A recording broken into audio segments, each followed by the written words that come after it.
Hi, I'm Rona, and welcome to part one of your discovery call. This video will take about 10 minutes, so please watch it before your scheduled 20-minute virtual call with me. In this video, I'll share more about who I am, what I do, and why I'm so passionate about this work. And then during your 20-minute virtual call, the focus will be completely on you. We're going to focus on your child, your needs, and your goals. And from there, we'll talk through options and explore ways that I can best support your family. I really look forward to meeting you. Let's get started. This is my mission statement. Oops, I am so sorry. This is my mission statement, recording in real time. And I provide peer-to-peer support for families homeschooling children with autism and high support needs. I'm giving you guidance, assistance with structure if you need it, personalized parent-to-parent mentorship.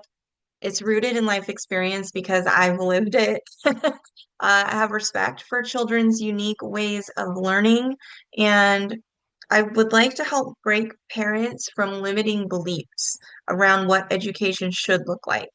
And I want to help you get a customized real life learning environment for your neurodivergent children.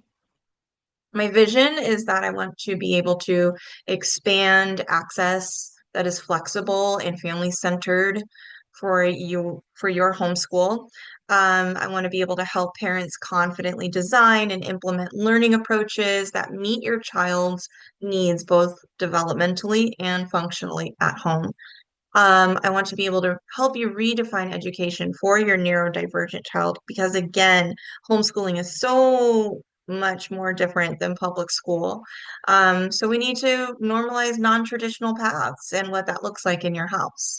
And I want to be able to equip you with confidence and creativity and purpose.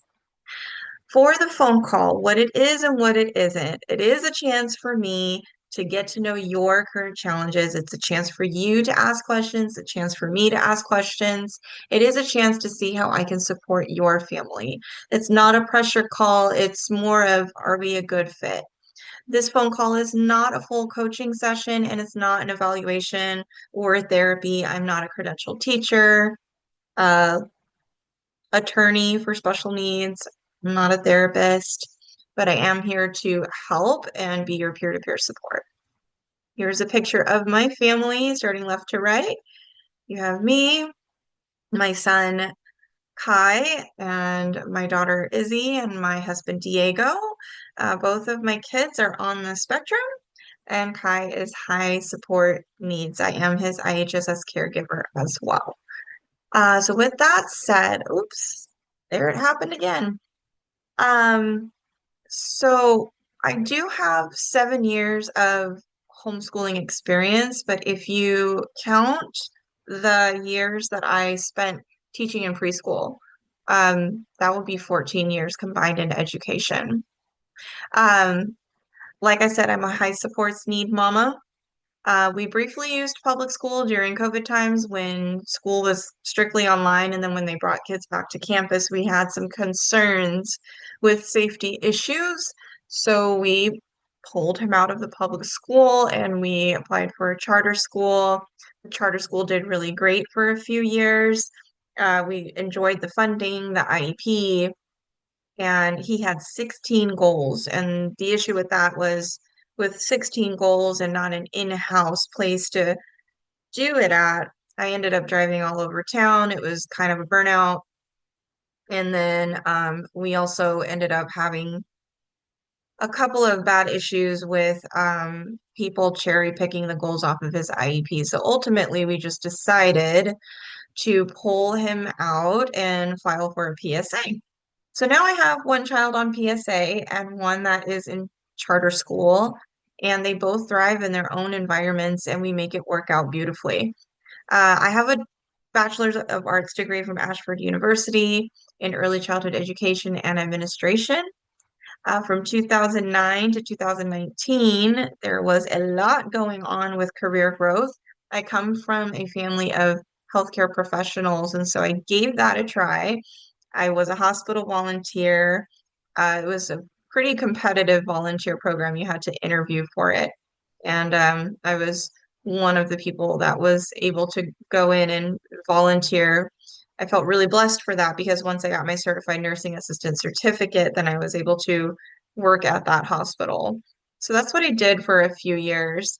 Um, and I worked at a couple different hospitals and I landed in postpartum, which was my favorite. And I got to work with families and little babies, but my heart was still set on teaching. And so I went in pursuit of that, got my degree, and my first job was a teacher's aide at a preschool in La Jolla.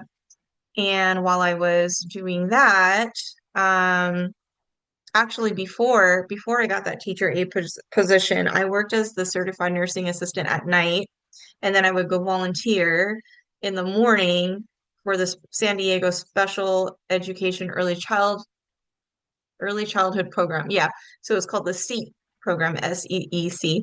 And then I became the teacher's aide, then co-teacher, then lead teacher, then assistant director at a preschool in Carmel Mountain, and then an acting center director.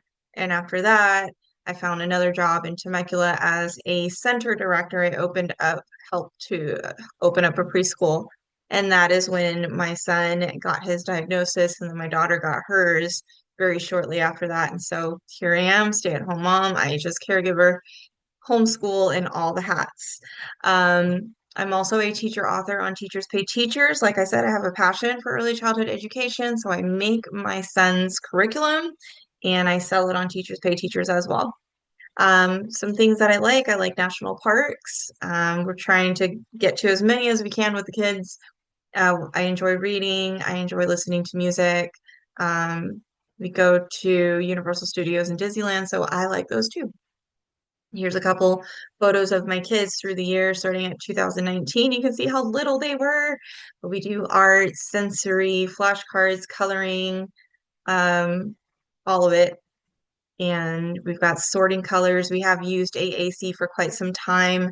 The charter school kind of failed in implementing that AAC goal, unfortunately. So it was something we had to learn on our own. But my son is so tech savvy that he started taking pictures everywhere and making buttons with just pictures. So we put it away for a time.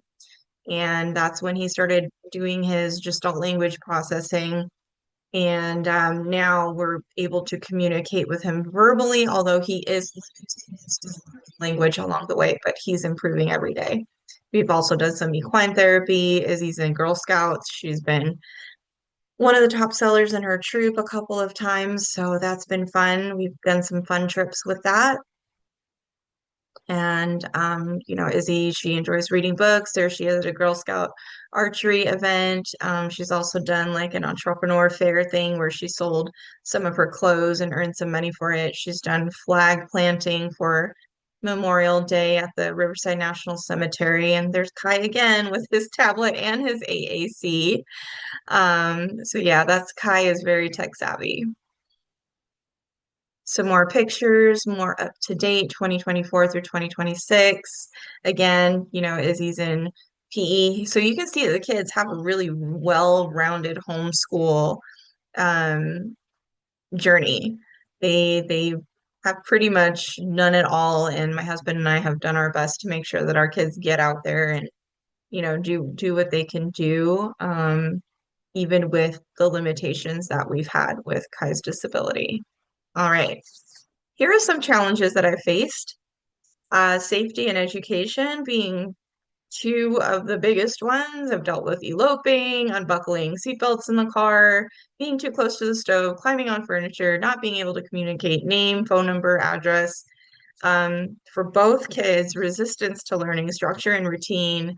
For Kai, behavior during lesson, confidence in my parenting skills. That's what it was supposed to say, parenting skills.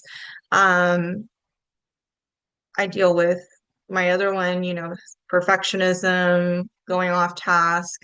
I've dealt with the challenge of having too many IEP goals, IEP staff cherry picking goals, too many therapies that caused behaviors. Excuse my typo on there.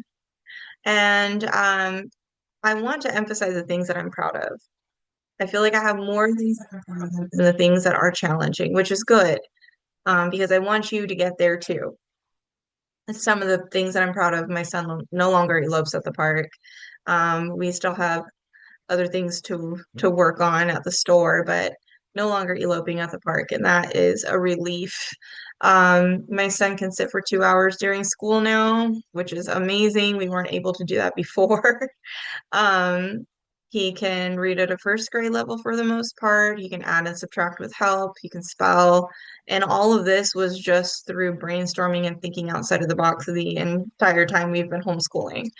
My daughter, was on an IEP. She's moved on to a 504. She's becoming more independent in her work as she moves into seventh grade. So that frees up a lot more of my time, especially because she loves the online learning environment. So she has a teacher with her online, or she likes a video curriculum. And then if she has questions, she can come and ask me. So that's been quite the relief as well.